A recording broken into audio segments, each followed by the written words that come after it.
this is kind of an extension video on the last one I did, the 5 things that are good to know, or 7 things that are good to know if you're starting out. So on a couple of these, I'm going to kind of build upon what I talked about last time. So if you didn't see that one, I'm going to put a link in the description, and at least just like click it. And I typed out in the description on that one, like I summarized all the points that I talked about. So just kind of like skim through it real quick and make sure you're up to speed. And if you don't know one of them, I also have the timestamps there. And I'll put this one in the other video so you can bounce back here after too. But so yeah, I think one of the things I talked about that other time was like, what do I mean when I say E-shaped bar chord or A-shaped bar chord? So I kind of say that a lot when I'm doing the song lessons. And so like, if you remember, just a quick recap, here's your E-shaped bar chord. This is a G sharp note, so this is the root of it. And then it's my E major shaped chord. Makes it a E-shaped, well, it's a G sharp chord, but E-shaped G sharp bar chord. Right? Here's your A-shaped bar chord. This is a C sharp A-shaped bar chord. It's the same shape as your A major, but it's rooted up here, like that. So you got those down, but also there's a C-shaped bar chord, a G-shaped bar chord, and a D-shaped bar chord. Alright, so you have your C chord. It's your standard open C chord. You can move it up. So now I have it rooted on the D. This is the D, the 5th fret of the A string. And I'll bar it right here. So I'll pretend I moved the nut up here to the 2nd fret. Kept all my fingers in the same shape that they were for the C chord.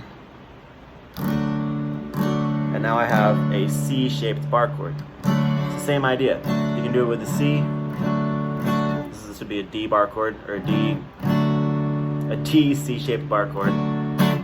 You can do a G. This is an A chord right here, but see the G one, you can kind of go 2 ways with it because it's built up and down, kind of like that. So here it is open, 3-2, open, open, 3-3. So I can move it. I'm gonna ignore the top 2 strings, and I just got 3 on the E and 2 on the A, and then open, open. I can move that up and carry the nut with me. So now I have it rooted on the B note. It's a G-shaped bar chord. You can also do it on the top side of it, where you got, I'm just barring the, so normally for my G chord, I got the open D, open G, 3B, 3 high E, right? I can slide all that up too. And this would be a C sharp chord. So you can do that same thing. So there's your G-shaped bar chord. You can also do the same thing with the D chord. Here's your open D. You know, this one, don't play the E and the A. Open D, 2-3-2. You can slide that up. Commonly, you just forget about the D string and you just play this little triangle part of it. So here we go. This would be a G chord because it's the notes that make up a G, but it's a D-shaped G chord, right? Here's your D note, your G, and your B, and a G chord is made up of a G, B, and a D. So you can move this anywhere you want. And you might have heard people talk about the caged chord system. That's kind of what they're talking about, so you know it now, the caged chord system, right? Because you have your C-shaped chord. It's like if you have one chord. I don't like calling it a system, by the way, because that makes it sound like gimmicky, but it's just kind of how it's set up, that it spells out caged if you stick with one chord. So we'll go up the neck with a C chord, right?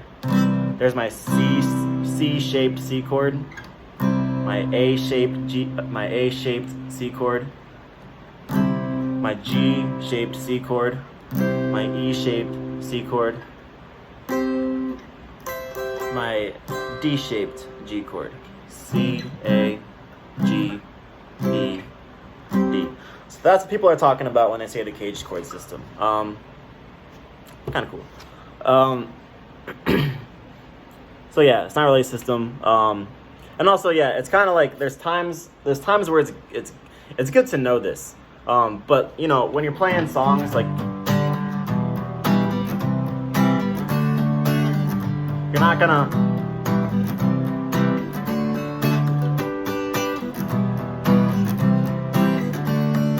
gonna always rip a D-shaped G chord when you're playing open string or playing songs, you know. I think it's really, I mean, it's always good to know it, but because, you know, the more stuff you know, the better. But it's good to know for, like, if you're not playing a song along with a song note for note and you kind of want to, like, add something else to it, you can, so say that in the actual song they're playing their G down here, you can kind of like bring something else to it by playing it in a different part of the neck, which is kind of cool. So yeah, there's that. And also, like, if you're doing a solo,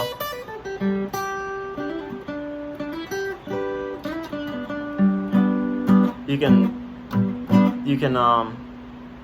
catch the chords in there. And also, I'm gonna start, I think, like, because this chord stuff that I've been working on, it's really cool, man. I've not this is probably the biggest step I've taken. I'll make a different video on it in years, learning this chord chemistry stuff. So I'm gonna make a series, just starting from the bottom. Like, it's really cool. So I'm gonna post some videos on that. Probably later in the week I'll start doing that. So yeah, that's number one. Number two is, I said that the A and the E strings are the most important strings to know, and they probably are. But another really good one is the B string, because you can easily find the C-shaped and the D-shaped chords. Because, well, I guess first of all, what you might notice, like, so here's my C-shaped D chord. It includes the triangle. I'm just gonna refer to this one as the triangle, the D-shaped chord. That's in a C chord. Like, with this, even if you play an open C, if you count the open strings, like, I'm just gonna put my fingers on the open strings, you still have the little triangle. You move it up to a D, move it up to an E, F, G, whatever. But that's a part of the C chord. And the point of the triangle, like the note on the B string, is your root note. So if you know your notes on your B string, then you can easily find any D-shaped or C-shaped chord, because it's where the little point is. So, like, you know, if I want an A-shaped or an A chord, D-shaped, since I know my B string notes, it's just on this 10th fret on the B string's an A, and I put the point of the D chord there, and it's an A chord now. Kind of cool. So yeah, that's good to know. Next one is, if you're playing a lot now, like when I first started playing like a whole lot, I would play on my bed, and like I was getting some insane back problems. Like, man, my back hurts so bad. But I got a chair. I use this office chair. I guess I'll show you it. I got it on Amazon, I think, for like $60. I use it. I'm sitting on a towel because I've sat on this chair so much that it like hurts to sit on for too long now. So I have an extra little cushiony towel. Also, I sweat a lot because I live in Arizona and it's hot as hell here right now. So yeah, get a chair if your back hurts. It'll change your life for real. So that was number 3. Number 4 is this is a good one. Back to guitar stuff. Like, learn how to just kind of practice or think about it, kind of. Muting with your left hand. Like, I don't even mute with my right hand that much anymore. I used to do it like a lot, because like the kind of, like if I fucked up or something, it would kind of hide the mistake, you know, because it wouldn't like ring out super hard. But it's good to mute with your left hand. Like, for example,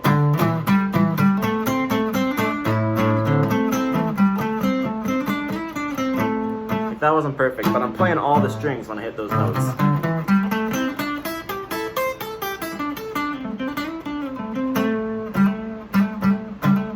I think you can just kind of hit it harder if you do that. It's just. This is like the ultimate, like, obvious song to practice if you want to practice it. Can't Stop by Red Hot Chili Peppers.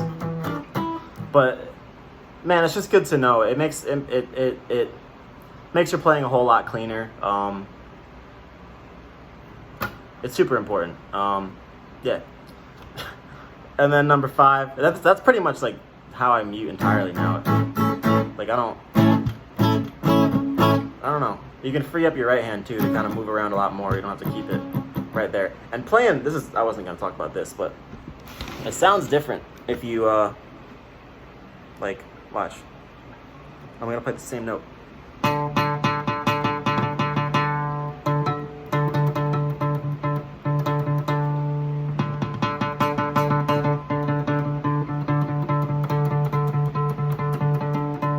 It sounds different kind of depending on where you hit the string, which is cool. One thing that I'm kind of happy about is, like, from doing the lessons, I've gotten more used to playing with my hand up here, and I like the sound I get when I play, like, right here. I just think it sounds good.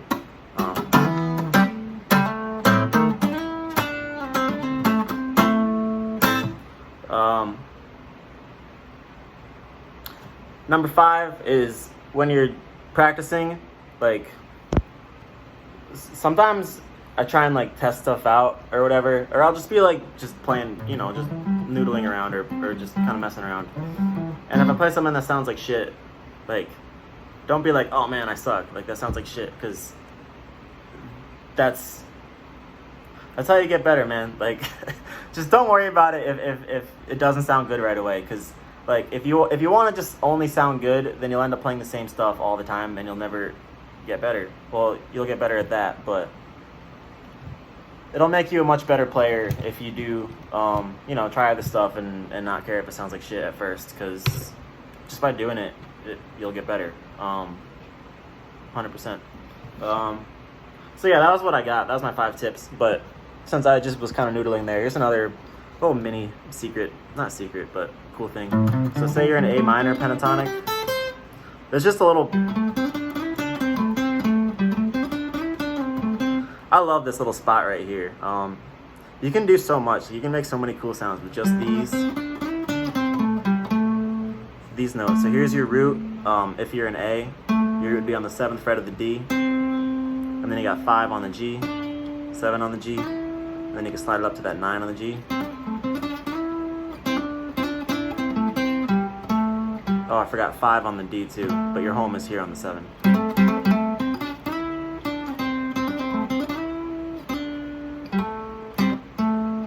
I just love that little spot. It's kind of a fallback spot for me, but it's nice to know. That's what I got for today, guys. So later.